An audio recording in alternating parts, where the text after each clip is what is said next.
This is not an easy video to make, but I believe that some of the most challenging conversations are the ones worth having. I've wrestled with my past more than anyone else ever could. The harshest judgment I've faced is my own, and it's a battle I know many of us fight. We often become our own worst enemies, but through that struggle, I've come to realize something important. There is so much to learn from even the darkest chapters of our lives.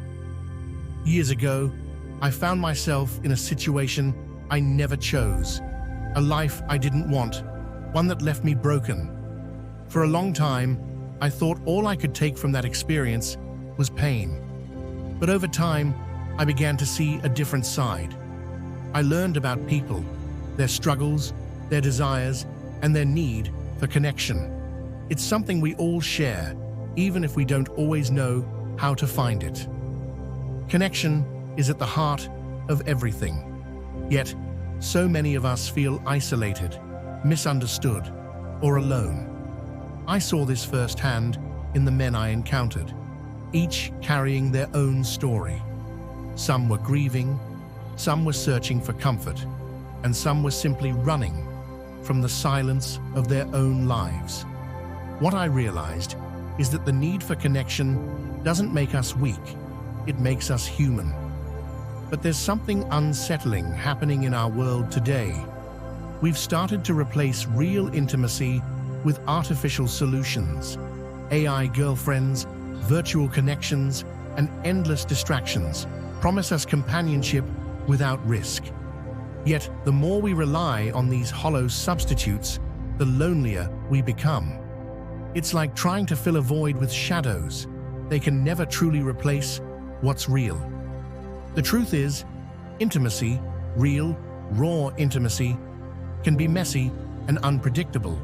It's scary because it requires vulnerability, but without it, we lose the very thing that makes us human. The solution isn't in avoiding connection, but in rebuilding it.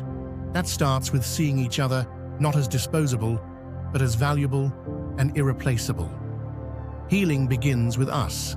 For me, it meant taking the time to understand my pain, facing my past without judgment, and learning to love myself.